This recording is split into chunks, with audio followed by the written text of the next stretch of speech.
nós estamos falando de livro, livro nós precisamos falar na linguagem masculina, não é assim?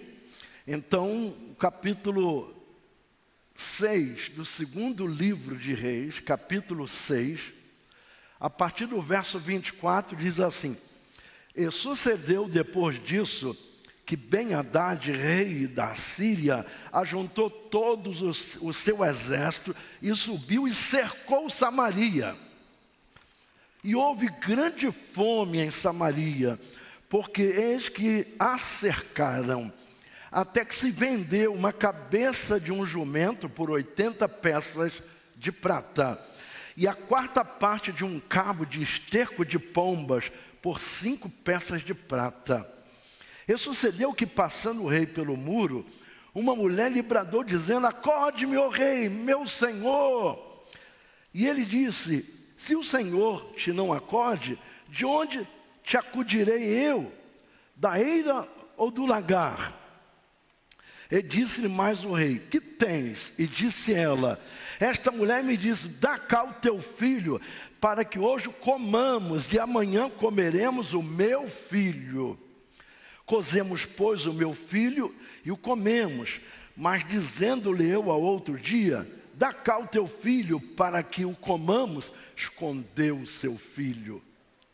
E sucedeu que, ouvindo o rei as palavras desta mulher, rasgou as suas vestes, e ia passando pelo muro, e o povo viu que trazia cilício por dentro sobre a sua carne.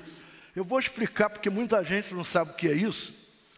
Eu quero pedir a paciência dos irmãos para que a gente tenha um pretexto para a pregação.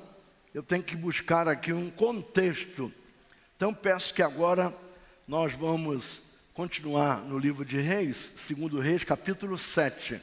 Segundo livro de Reis, capítulo 7, versos 3 e 4. E 4 homens leprosos estavam à entrada da porta, os quais disseram uns aos outros: Para que estaremos nós aqui até morrermos? Se dissermos: Entremos na cidade, há fome na cidade, e morreremos aí. E se ficarmos aqui, também morreremos. Vamos nós, pois, agora, e demos conosco no arraial dos sírios. Se nos deixarem viver, viveremos. E se nos matarem, tão somente morreremos. Quantos necessitam de oração? Querido Pai, nós queremos te pedir agora, neste momento, por todos nós que estamos aqui, neste templo, pedindo eu e minha casa. É uma boa pedida, Senhor, uma pedida necessária, um clamor necessário. Nós queremos continuar pedindo pelo pastor Enoque. Também, neste momento, eu pedi pela mãe do pastor Marcelo Ferreira, que ainda há pouco escreveu para mim uma mensagem que a sua mãe está com princípio de Alzheimer. Ela está doente, levou um tombo, quebrou o fêmur, a situação é bastante caótica e nós te pedimos a intervenção do teu Espírito. Também, Senhor, aqueles que estão em casa, anotando seus pedidos, escrevendo aí seus pedidos, que tu possas contemplar, Senhor, para a glória do teu nome. Oramos agradecidos e na dependência do teu Espírito, em nome de Jesus. Amém. Pois bem, a crise os levou a comer carne humana. Eu quero fazer uma exposição nesta noite de uma verdadeira crise. Nós estamos navegando já 2 anos e meio, já vai para 3 anos, navegando, isso depois que ficamos sabendo de tudo, numa crise existencial, uma crise política, uma crise de caráter, uma crise da moral brasileira, principalmente do Congresso, do Senado, da República, da presidência, que é um presidente que não é genuíno, ele não recebeu o voto foi para Dilma, e ele foi colocado numa força política, numa vontade política. E nós sabemos que muitas águas já estão passando por debaixo da ponte, mas se você chegar em qualquer supermercado, você vai encontrar óleo, feijão, arroz, macarrão. Você vai encontrar gênero de primeira necessidade, de segunda e de terceira. Se você vai no shopping, vai encontrar roupa, vai encontrar calçados, vai encontrar tudo. O Brasil não está desabastecido. Nós temos uma crise fabricada, uma crise da moral. E essa crise no Brasil, ela começou desde o período da monarquia, desde o período de Dom Pedro II, Dom Pedro I. E essa crise moral é uma crise que começa quando a gente coloca uma bala na boca e amassa o papel e joga pela janela do carro, do ônibus. Essa é a crise, começa com pequenas coisas. E a crise de Samaria era uma crise verdadeira. Era uma crise que estava dentro dos seus muros, dentro da cidade. Quem morava dentro dos muros de Samaria, da cidade de Jerusalém, quem morava dentro das cidades eram pessoas que tinham recursos, né? E dentro dos muros da cidade habitavam ali classe médias e pessoas ricas e os escravos, servidores dos ricos. Eram pessoas que não tinham recursos. E as pessoas muito pobres não moravam dentro dos muros, a não ser que tivesse para servir como escravo. Fora disso, não moraria nos muros, dentro dos muros. Moraria fora dos muros, fora da cidade. E quando a cidade foi cercada pelo exército, dispensa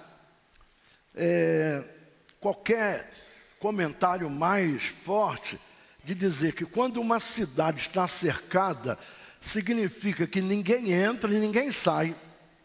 Olha bem, ninguém entra e ninguém sai. Aí o que acontece?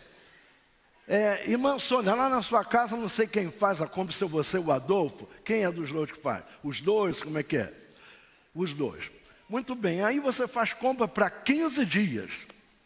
Depois de 15 dias começa já a escassear e você pensa assim, vou fazer uma lista e vou lá no mercado fazer novas compras. Isso é a coisa mais normal que acontece em todas as casas, não é assim? E compra o necessário, compra um pouco mais, compra para 15 dias, para 20, para 30 dias. Algumas pessoas compram até para mais tempo.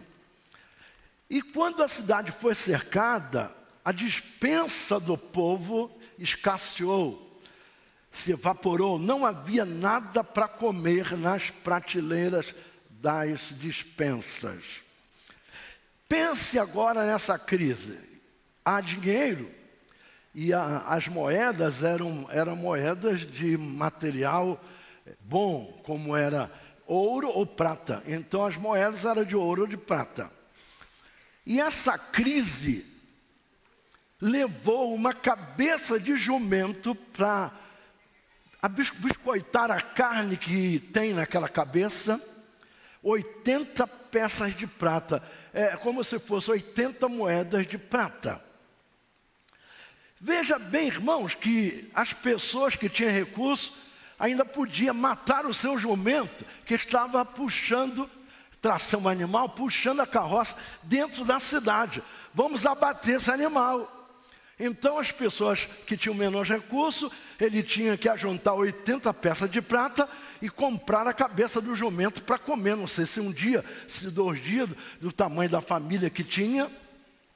Agora, aquelas pessoas que não tinham tanto recurso assim, ele comprava um punhado de esterco de pomba. Custava 5 peças de pratas. Um punhado de esterco. O esterco de pomba é muito pobre em proteínas e nutrientes para se comer o esterco da pomba. Uma pessoa, para ficar vivo, tem que comer alguma coisa. Então, normalmente se acendia fogo com os estrumes dos animais, de vaca, por exemplo. Se você pegar o estrume da vaca e secar ele serve como carvão. Vai dar um mau cheiro dentro de casa, mas vai fazer fogo. Mas esse estrume de pomba era um punhadinho e custava muito caro, 5 peças de prata, ou 5 moedas de prata. Para comer a carne de cabeça de jumento, custava 80 peças de prata. Para comer um punhado de esterco de pomba, era 5 moedas de prata. E a fome é uma das experiências mais terríveis que o homem pode ter na sua vida, mais dramática para uma pessoa. A fome produz inquietação. Uma pessoa com fome chega a um ponto de sentir dores, desespero e até leva à morte. Porque uma pessoa gordinha, assim como eu, é sinal que ele come mais do que necessita. O seu corpo começa a armazenar. Quando a gente para de comer, uma pessoa mais gordinha vai durar um pouquinho mais, porque o seu organismo vai se autoconsumir. Vai consumir primeiro as gorduras. Então, quando terminar todas as gorduras, aí vem a dor. É o escorbuto, é quando o seu organismo começa a se autodestruir, consumindo a musculatura, a massa do seu corpo começa a ser destruída. Aí começa a ter dor e começa a ter vertigem. Então, não entrava e nem saía ninguém da cidade. Ou seja, ninguém podia trazer o pão, podia trazer ali o cereal. Não podia porque não havia trânsito. E isso foi uma forma exatamente de forçar o povo de Samaria a se render. Entendeu? Isso é uma forma que Hitler usou isso. Muitos campeões de guerras utilizaram esse tipo de astúcia, de confinar as pessoas dentro da casa, dentro da cidade, para forçar essas pessoas a saírem. E o povo de Samaria estava cercado, preso dentro dos seus próprios muros. E acabou o pão. O pão acabou. O povo começou a passar fome. Eles tinham dinheiro, mas não tinham o que comprar. Havia um completo desabastecimento. Pense o que é uma crise. Essa crise que nós estamos vendo é crise de desemprego, ok? As empresas fecham, mandam o empregado embora, muitos terceirizam porque sai muito caro, então é melhor terceirizar. E esse desespero foi tão grande que as pessoas começaram a comer carne humana. Literalmente carne humana. Eu não estou invencionice nenhuma aqui. E alguém pode dizer, bom, o pastor deu esse tema aí para poder chamar visualizações. Olha, sinceramente, eu quero falar para você da internet, que está vendo aí por 1 ou 2 minutos, depois vai desligar mesmo, mas você já sabe, porque a maior visualização é 10 minutos. Mas tem aquelas pessoas da igreja que assistem o culto todo, ou assistem a mensagem toda. Normalmente esses pastores que explodem em visualizações, eles particionam a mensagem. Ou seja, uma mensagem de 40 minutos, ele divide em 4 e coloca flashes. Aí as pessoas veem aquilo ali. Eu não sou desse estilo. O meu estilo aqui é de pregar a mensagem inteira. Quem quiser assistir um pedacinho, assista. Quem quiser assistir a mensagem toda, fica aí assistindo para a glória e para a honra do nome do Senhor. E eu não vou colocar um título para fazer naturalmente chamativo para você. O que a crise fez com que eles comessem carne humana? Eu estou falando aqui de Bíblia pura, é a Bíblia que está falando. Então o desespero foi tão grande que as pessoas começaram a comer os filhos. A Folha de São Paulo, do dia 2 de maio de 1997, registrou que o povo da Coreia do Norte estavam tão atormentados pela fome que alguns até comeram os seus cadáveres. Cadáveres. Não é matar e comer fresquinho, não. Uma pessoa está morta e vai lá, tira um bife da região lombar e assa e vai comer. E dentro da cidade de Samaria, as famílias fizeram rodízio para comer os filhos um dos outros. Olha, me dá o teu filho para a gente comer hoje. Amanhã você come o meu. Eu fico pensando assim, Patrícia, você que tem 2 bitelos lá, já pensou dar um deles para servir de comida de alguém? Pensa numa loucura dessa. Isso é uma coisa desesperadora, mas a Bíblia não chove no molhado e eu creio no registro bíblico como verdade. E dentro da cidade de Samaria, essa crise era uma crise terrível que fez com que as pessoas fizessem rodízio. Eu quero chamar a atenção dos irmãos para aquilo que a Bíblia quer nos falar nesta noite, no segundo livro de Reis, no capítulo 6, verso 26. E sucedeu que, passando o rei pelo muro, uma mulher lhe bradou, dizendo: acode-me, ó rei, meu senhor.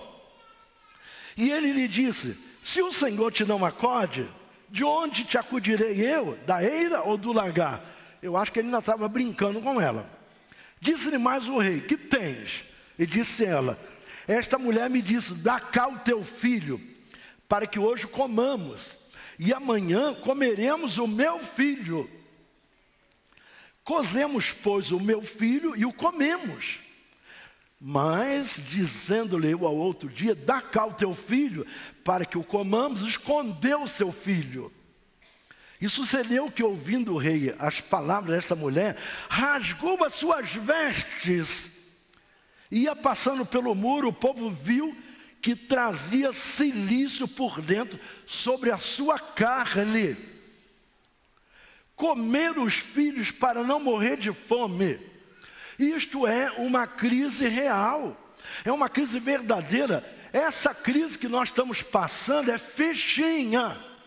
É só abrir a internet para ver as mesas que foram filmadas e fotografadas. A partir aqui da nossa igreja, que é uma igreja formada de pessoas humildes, à mesa tínhamos ali comida à base de bacalhau, bastante bacalhau, tinha rabanada, tinha pernil assado, tinha muita coisa mesmo.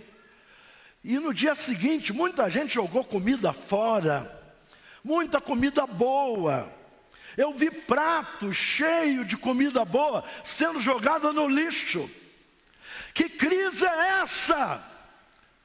Qual é a crise que nós estamos vivendo? Eu estou lhes falando sobre uma verdadeira crise. E não queiram ter essa experiência de uma verdadeira crise. Não queiram, em nome de Jesus, ter. Agora ele se veste de cilício. O rei aqui tem a figura dos pastores. Esse rei que as pessoas procuram, consultam. E esse rei é como nós, pastores, que estamos em verdes pastos. E o povo está comendo esterco de pomba. O povo pedem até para comer esterco, ou comer carne da cabeça de um jumento. Eu quero falar sobre cilício. Vocês estão vendo, eu estou com paletó e estou com uma camisa de algodão. Cilício é uma veste feita com crina de cavalo, crina que é para forçar dores, penitência. Então ele colocava por baixo da pele, por cima da pele, para sofrer penitência por causa de ver a dor do povo, sentir a dor do povo, e ele vai, se veste de cilício. Aquilo vai criando feridas, vai criando calombos, vai abrindo a pele, porque a crina do cavalo, a crina de animais, ou uma roupa bem grosseira para machucar. E ele não disse: olha aqui, eu estou vestido de cilício. Não, por acaso o povo viu que ele estava vestido de cilício por causa da situação. Ato contínuo, acontece um registro no capítulo 7 de segundo livro de Reis, verso 8 em diante. Chegando, pois, este leproso, 4 leprosos, na entrada do arraial, entraram numa tenda e começaram a beber e tomarem dali prata e ouro e vestes, e foram e se esconderam. Então voltaram e entraram em outra tenda, e dali também tomaram alguma coisa e a esconderam. Eu quero voltar um pouquinho, como uma fita que você vai, depois volta um pouquinho. Essa situação todinha em que Samaria estava cercada, havia 4 leprosos na porta da cidade. E esses leprosos, eles não podiam entrar na cidade, porque se entrasse não ia ter valor nenhuma. a sua entrada ali. Por quê? Eles não tinham 80 peças de prata para comprar uma cabeça de jumento. Não tinha 5 moedas de prata para comprar um punhado de esterco de pomba. Então eles ficaram ali. O que é a lepra? A lepra começa a destruição dos nervos periféricos, em volta do nariz, em volta da boca, em volta da orelha, na volta dos dedos. E eles ficam sorrindo, sem sorrir, porque ele fica sem os lábios, come tudo, fica os lábios todos desgastados. E eles pensaram aqui, o que nós vamos ficar fazendo aqui? Se é para morrer, vamos morrer tentando. Sabe o que é isso, irmãos? É o desespero. Vamos enfrentar os sírios, vamos lá.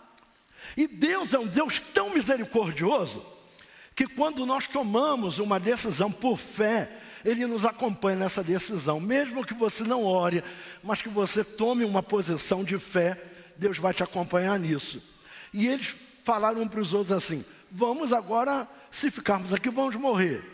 Se a gente for enfrentar o sírio, ele pode nos matar. Se nos matar, morreremos. Mas vamos pelo menos tentar. E quando eles vão a caminho, Deus manda do céu o ruído de muitos carros de guerra e muitos cavalos de guerra. E os sírios que estavam acampados ali em volta da cidade, pensaram assim, as coisas começaram a trepidar, sabe como? Aqui, eu não sei se... Entendeu? Tudo tremendo, tudo tremendo. Eles alugaram o exército do Egito. Da onde vem esse exército todo poderoso?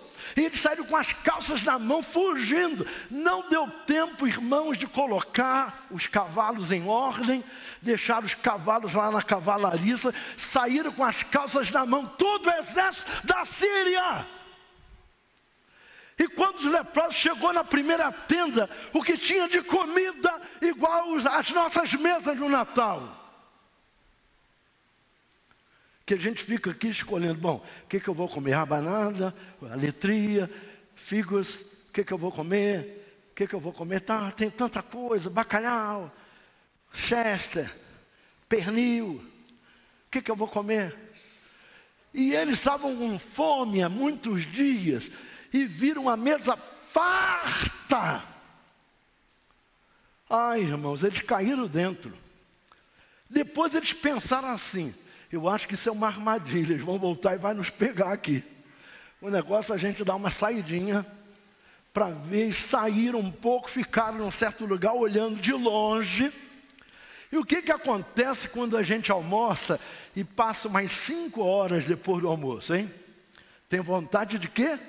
Comer outra vez. É isso. Aí um para o outro diz assim, vamos voltar lá. Olha, eles não vieram não. E eles só tinham entrado numa tenda, ainda tinha muitas tendas, porque eram milhares de milhares os soldados. Eles então vão lá e pega prata, pega ouro, come, e depois de comer muito, um fala para o outro, eu acho que nós estamos errados.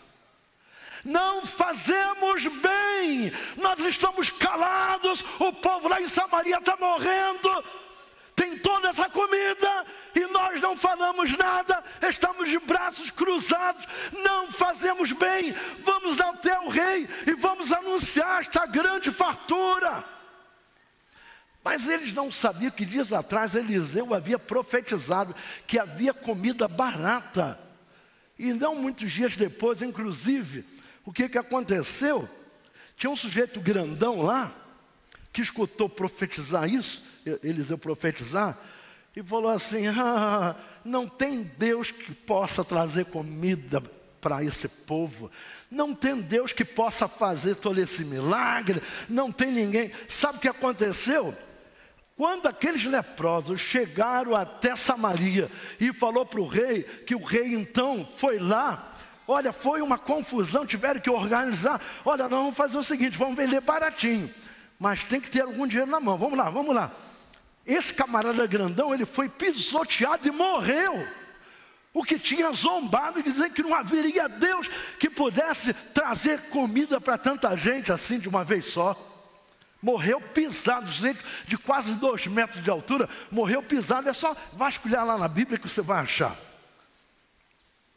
Então disseram uns para os outros: não fazemos bem, verso 9. Este dia é dia de boas novas e nos calamos.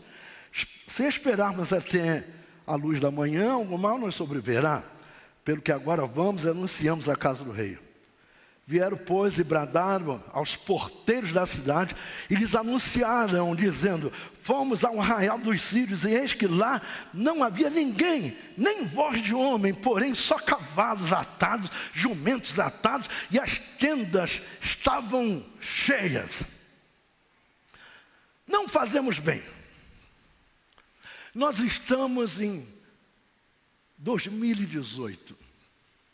Se nós olharmos o tipo de vida que estamos levando, Deus está falando para nós: vocês não fazem certo. Nós estamos calados. Eu me lembro que eu estava na África e de repente eu vi um pastor descalço e os pés empoeirados. Eu falei: eu tenho que falar com esse pastor o que ele está precisando. Não tenho muito. Eu fui lá para falar com ele e pensei: ele vai pedir um saco de arroz, um saco de feijão, ou vai pedir um par de sapatos, ou vai pedir uma camisa, um paletó, alguma coisa assim. Quando cheguei para ele, falei: pastor, não tem muita coisa, mas eu quero saber qual é a necessidade maior que vocês têm aqui, o que eu posso fazer para ajudar. E ele começou a chorar e falou: papai, não temos Bíblias, papá. Não temos Bíblias. Eles pegavam uma Bíblia quando chegava, copiavam à mão, depois ficavam trocando capítulo. Você está com o capítulo 2, toma o capítulo 3 então. Aí devolve o capítulo 2 para o outro assim. Exatamente isso. Nós temos Bíblia do ministro, Bíblia da mulher, Bíblia do líder, Bíblia do pastor, tem Bíblia para tudo quanto é lado. Aumenta a revista corrigida, aumenta a revista atualizada, nova tradução, linguagem de hoje, NVI, nova versão internacional, e vai por aí. Estamos calados. Aqueles 4 leprosos disseram: se nós continuarmos calados, algum mal virá sobre nós. Nós temos um evangelho para anunciar. Nós temos as boas novas. Essa virada de ano eu observei que muita gente ficou em casa por necessidade, por doença, por cansaço. Mas eu vi pela internet muita gente que passou em Copacabana, na areia de Copacabana, membro dessa igreja. Eu não estou olhando membro de outros lugares, não. Eu nem fiz nada, não falei nada, porque cada um vai para onde quiser. Eu não posso dominar. Agora, eu vejo cada vez mais Deus sendo um Deus de juízo. Cada vez mais eu estou vendo que o nosso Deus se transforma no Deus seletivo. Quando nós não somos seletivos, Deus passa a ser seletivo. Porque as pessoas que estão buscando a casa de Deus, as pessoas que estão vindo para a casa de Deus, são pessoas que são famintas de Deus. E enquanto tiver faminta de Deus, não vai comer carne humana, não vai comer esterco de pomba.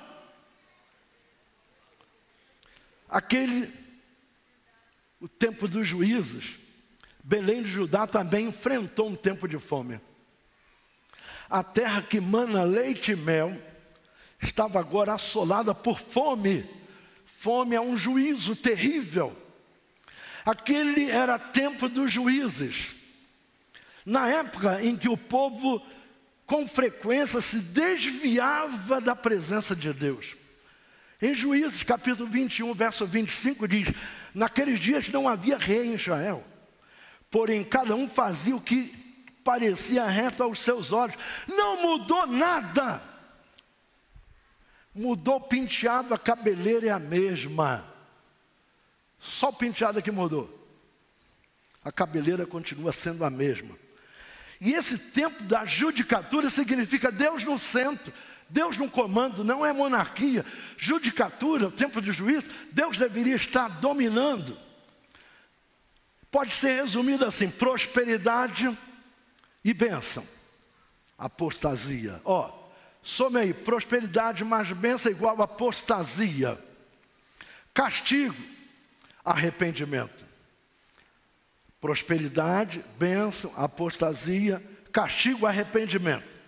Bênção, apostasia, castigo, seca, invasão do inimigo. 7 vezes esse povo foi levado cativo no tempo da judicatura. 7 vezes cativo. Lá no cativeiro eles clamavam e Deus levantava um juiz, levantava alguém para mudar a história, alguém para lutar por eles. Quando eles estavam no apogeu, que aquele juiz morria, eles voltavam a prevaricar e a fazer tudo novamente. Querido, a nossa casa não pode ser uma casa de rebeldia. Não, senhores. Seca, invasão, inimigo, fome, um sinal de castigo de Deus. Fome. Fome é um juízo. A nossa casa deve ser casa do pão. Queridos, nossa casa é casa do pão. Minha casa é casa do pão. Você pode repetir isso comigo? Minha casa é casa do pão. Diga comigo, minha casa é uma casa abençoada. Repitam, minha casa é casa do pão.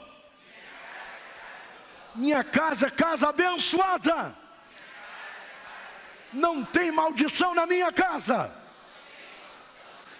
Fale comigo, se o diabo colocar o meu nome na boca do sapo, o meu Deus tira o meu nome da boca do sapo e mata o sapo. Glória a Deus. A Bíblia diz que contra Jacó não vale encantamento. Você pode levantar a sua mão e dar um glória a Deus. Agora, quando falta pão na casa do pão, o povo se desespera. Houve fome em Betel, na casa do pão. Olha só que coisa, houve fome na casa do pão. Wesley, não é um paradoxo? Não ter pão na casa do pão? No livro de Ruth, no capítulo 1, versos de 1 a 5, diz assim: sucedeu que nos dias em que os juízes julgavam, houve uma fome na terra, pelo que um homem de Belém de Judá saiu a peregrinar nos campos de Moabe. Ele e sua mulher e seus 2 filhos. Eles não eram moabitas, eles eram judeus, eram israelitas. E era o nome deste homem Elimeleque. E o nome de sua mulher Noemi. E os nomes de seus 2 filhos, Malom e Quilom, efrateus, de Belém, de Belém, de Judá. E vieram aos campos de Moabe e ficaram ali. Houve uma crise lá em Belém. E eles pensaram assim: o Brasil não está indo muito bem, eu vou para os Estados Unidos. De repente você chega nos Estados Unidos, uma crise pior lá. Aí você tenta voltar para o Brasil. E você fica sabendo que no Brasil está começando a ter emprego, que no Brasil a comida está barata, que está tendo melhor condição. O que aconteceu? Esse sujeito aqui, marido de Noemi, ele morre. Morre e os 2 filhos morrem também. E a viúva fica ali, Noemi fica numa situação difícil, ela fica até amarga, ela quer trocar o nome por Mara amargosa, não é? E morreu Elimeleque, marido de Noemi, e ficou ela com os seus 2 filhos, os quais tomaram para si mulheres moabitas, e era o nome de uma orfã e o nome da outra Ruth, e ficaram ali quase 10 anos. E morreram também ambos, Malom e Quilom, ficando assim estas 2 mulheres amparadas dos seus 2 filhos e o seu marido mortos, né? Fale comigo, Betel, casa do pão. Mas houve um dia que faltou pão na casa do pão, e elas então foram lá para a terra de Moabe. Irmãos, sabe quando uma padaria não liga o forno? Não vai ter pão naquela padaria. Se todas as padarias não ligarem o forno, não vai ter pão em todas as padarias. Então houve fome em Belém, porque pão é simbologia geral daquilo que é alimento. Pão significa tudo que se come. E as pessoas buscavam pão, mas não encontravam pão. Este é o retrato das igrejas hoje. Falta pão na casa do pão. A igreja também é a casa do pão. E as pessoas estão famintas. Sabe, os pastores estão errando. Eles estão pregando o evangelho Papai Noel. Estão pregando o evangelho, vem para cá, você vai ficar rico. É só ligar a televisão para ver o que fala lá toda hora. Eu sou universal, aí mostra carro, mostra vantagem. É esse evangelho Papai Noel medíocre, porque essas coisas é da terra, é horizontal, e a nossa vida é vertical, é vida com Deus. Nós estamos sendo tratados aqui para morar no céu. Nós não estamos tratados para ficar aqui, não. Esse evangelho dá vergonha. É o evangelho do trapo de imundícia. É o evangelho, irmãos, da comida da pança. É o evangelho do ventre. É de ter aviões, carrões que custam R$1 milhão. Ter casa em Boca Raton. É isso que esse evangelho é. As pessoas estão famintas. Em Amós, no capítulo 8, verso 11, diz: eis que vem dias, diz o Senhor Jeová, em que enviarei fome sobre a terra. É Deus que manda, é juízo. Fome é juízo. Não fome de pão, nem sede de água, mas de ouvir as palavras do Senhor. Muitas pessoas buscam Deus na igreja, mas não encontram. Sabe o que é você entrar no restaurante e vir um garçom, aí você diz: tem comida? Não, nós não temos comida.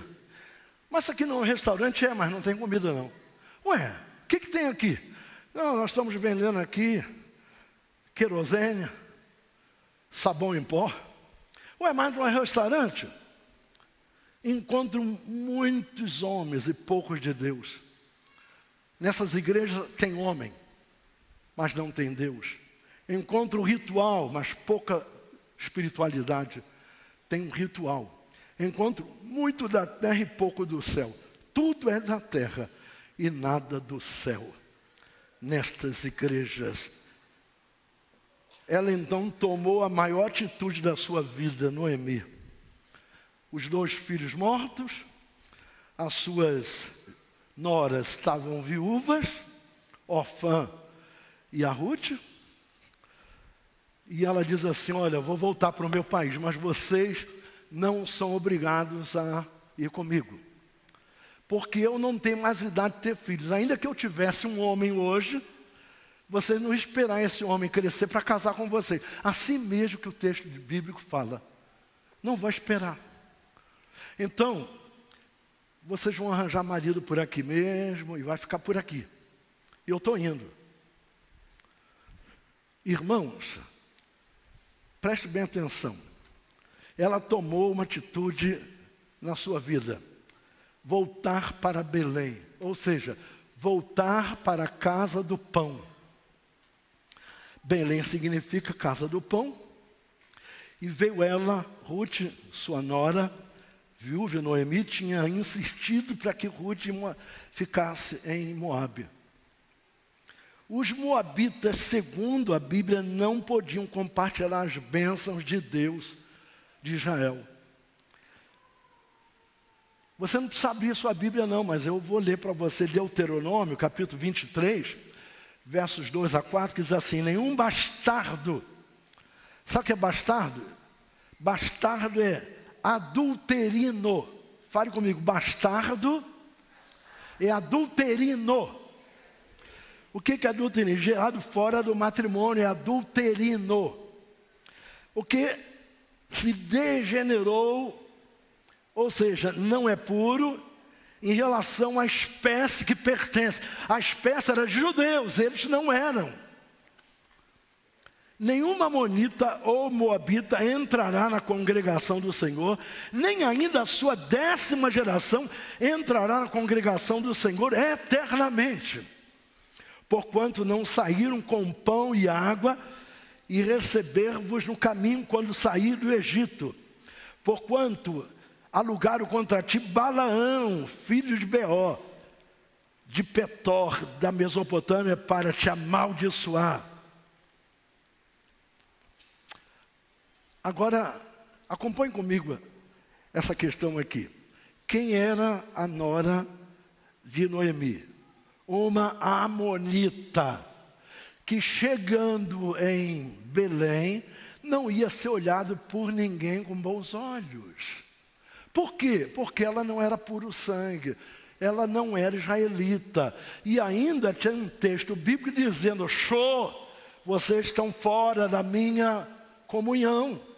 Vocês não podem ter essa comunhão. Veja só como é que Deus faz as coisas. Disso, porém, Ruth: não me inste para que te deixe e me afaste de ti. Ruth falando para Noemi: porque aonde quer que tu fores, irei eu, e onde quer que pousares a noite, ali pousarei eu. O teu povo é o meu povo, o teu Deus é o meu Deus. Onde quer que morreres, morrerei eu, e ali serei sepultada. Me faça assim o Senhor, a outro tanto, se outra coisa que não seja a morte me separar de ti. Sabe uma coisa? Deus gosta de propósito. Quando você faz um propósito desse nível com Deus, Deus abre todas as portas para você. Aquilo que não era, passa a ser. Aquele que não tinha, passa a ter. Coisa maravilhosa. Hoje muitas das pessoas estão famintas de tantas coisas. Ai, irmãos, faminta de tantas coisas. Tem gente que pensa: eu quero uma casa na praia. Já tenho uma casa boa, agora quero uma casa na praia. Quero uma casa na praia. Nada contra. Eu também quero. Não sou maluco. Se eu puder ter uma casa na praia para tirar uns dias no meio da semana e ir para lá, por que eu não vou?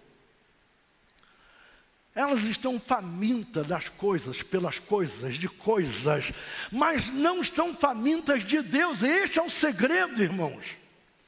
E neste ano novo de 2018, possamos ter sede e fome de Deus, porque quando nós temos sede e fome de Deus, nós não vamos ficar preparados para comer carne humana. Hoje, à meia-noite, nós vamos fazer 48 horas de um novo ano. Vamos buscar mais a Deus. Repita comigo: vamos buscar mais a Deus.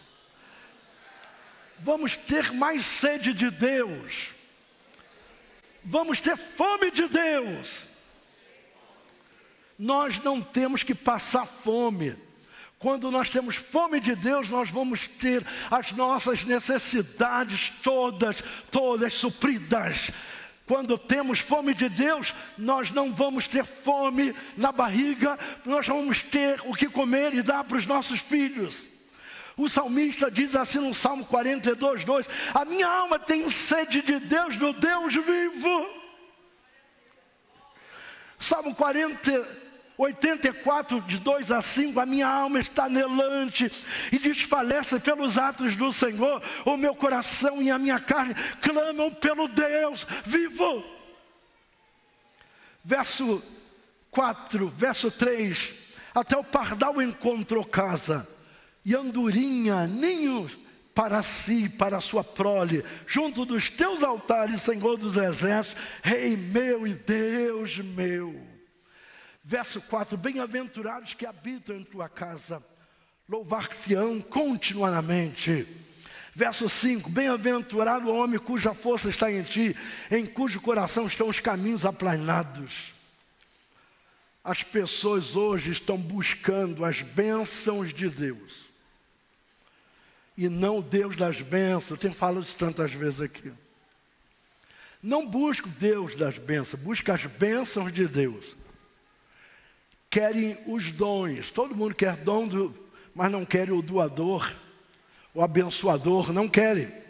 Pessoas que buscam seus interesses, mas não buscam a glória de Deus, não querem nem saber de Deus. Tem fome das coisas da terra e não das coisas do céu. Sabe, é como aquele filho que vem em casa, ou a filha, e quer tudo do pai, mas não ama o pai. Ter fome de Deus é fazer como Paulo, considerar como lixo os favores da terra. É um lixo que causa sublimidade do conhecimento de Cristo, irmãos. Não é contentar com farelo, não fique contente com farelo. Não fique contente com palha seca. Não se aqueça com isso, com pão emborolado. A gente joga o pão emborolado fora. Podia até pegar a faca e cortar aquela parte do bolô e comer o resto. Mas quando já está emborolado por fora, o miolo já está ruim também. Você tem fome de Deus? Quem tem fome de Deus, diga amém. Tem clamado a Deus como Moisés: ó Senhor, eu quero ver a tua glória. Me mostra a tua glória. Moisés dizia: Senhor, me mostra a tua glória. Você tem clamado como Eliseu, dizendo: Senhor, eu quero porção dobrada do teu Espírito. Olha, eu não vou nunca fazer uma oração contrária. Eu acho que uma coisa seria eu dizer assim: Senhor, começa agora a apertar os teus filhos. Começa, Senhor, a apertar. É uma oração maluca, doida. Eu não vou fazer isso não, Deus me livre. Não vou fazer isso. Mas pense bem se é verdade ou não. Quando nós começamos a nos distanciar de Deus, as coisas ruins começam a acontecer. Quando a gente começa a distanciar de Deus e começa a achar que nós mesmos somos polivalentes, ou será que estamos satisfeitos conosco mesmo? Eu estou satisfeito comigo? Eu me amo, eu me gosto, eu me gosto muito, deixa eu me abraçar, eu me gosto. A pessoa que vive assim, ela está 1 milhão de anos longe de Deus. Porque quando nós chegamos perto de Deus, a gente começa a enxergar as nossas debilidades, as nossas fraquezas. Não temos força em nós mesmos, dependemos dEle. Que neste ano nós possamos depender de Deus para poder não sentir fome. Vamos ter fome de Deus para não ter fome na barriga. Vamos ter sede de Deus para não ter sede de água. A maior necessidade da igreja hoje é a presença de Deus. A maior necessidade é a presença de Deus. Sabe, a maior necessidade é da glória a Deus, é da manifestação de Deus. Essa é a maior necessidade que o homem tem, é de glorificar a Deus. Que neste ano de 2018, nós possamos ter mais sede de Deus, buscar mais a Deus. Eu quero pedir que os pastores subam aqui, enquanto você que está em casa, faça o seu pedido de oração. Nós vamos orar, mas não vamos orar só agora. Agora é o momento de oração para fechar essa parte. Mas nós vamos continuar orando. Eu mesmo assisto a mensagem e vou lá, vou dar o joinha para aquelas pessoas que escreveram e oro ali. E tem pessoas aqui na nossa igreja que tem a internet, abre em casa e começa a orar por tua vida. Nós vamos orar por tua vida, vamos pedir ao Senhor. Vamos orar. Como tem só uma mulher no meio do monte de homem, vou botar a serva de Deus para orar. Uma breve oração para esse povo que está em casa, que precisa de tantas coisas. Nós somos seres de necessidade, dependemos de tudo, não é? Vamos então orar. Senhor, nosso Deus, nosso Pai, recebemos tua palavra, Deus, e reconhecemos que somos dependentes da tua graça. Quando o Senhor enviou aquela carta à igreja de Éfeso, o Senhor até viu que havia trabalho, mas houve um afastamento, Senhor. Houve uma frieza. E o Senhor disse: tenho contra ti isso. Senhor, e nós estamos entendendo nessa noite que o Senhor está com saudade de nós. Verdade, Senhor. Que o Senhor está querendo que nos reaproximemos de ti, Senhor. Deus, verdade, Pai. Ó Deus, e viemos te agradecer por esse amor tão grande, de estar nos despertando, que ainda temos oportunidade de estarmos se voltando para ti, Senhor. Ó Jesus, ainda temos tua voz falando conosco. Ainda temos, Senhor amado, o entendimento, a sensibilidade que teu Espírito está falando no meio de nós. Ó Senhor amado, cada pessoa que esteve recebendo essa mensagem, Senhor, nos seus lares, que estejam sendo confrontados a estarem, Senhor amado, tomando uma posição, uma atitude de mudança. Ó Senhor, como estivemos aqui também sentindo que é preciso mudarmos, Senhor. Precisamos mudar para melhor. Ó Espírito Santo, vai de encontro a cada lar, a cada pessoa que estava achando que estava passando por uma crise existencial, por uma crise, Senhor, e a vermos a Tua palavra ao nível que chegou, Senhor, naquele tempo. Senhor, vem nos confrontar nessa noite. Ó Espírito Santo, vem falar aos nossos corações tremendamente, para voltarmos ao primeiro amor, para voltarmos, Senhor, às primeiras obras, para voltarmos ao início de tudo, Senhor amado. Continua falando aos nossos corações. Rendemos graças a Ti, Senhor, pela Tua mensagem, em nome de Jesus. Amém. Amém. Só um minutinho só aqui, irmãos. Nós queremos falar para você que está em casa. Ainda há tempo de você fazer o seu pedido. Nós vamos orar. Ainda hoje eu vou estar dando uma revisão nas pessoas que fizeram pedidos. E tem gente aqui orando. E a oração, irmãos, ela é a chave do sucesso. A gente consegue tudo através da oração. Tem pessoas que às vezes têm até recursos para conseguir as coisas, mas não consegue. E na oração ele consegue. A gente tem tido muita experiência nessa área. Na quinta-feira, nós vamos ter aqui o nosso culto do milagre com o Henrique Paiva. O Henrique está orando, está pedindo a Deus para fazer coisas maravilhosas aqui no nosso meio. Você pode vir e convidar pessoas que estão necessitadas de uma graça da parte de Deus. Amém? Que Deus abençoe a todos. Nós oramos agradecidos a Deus em nome de Jesus por todos. Amém.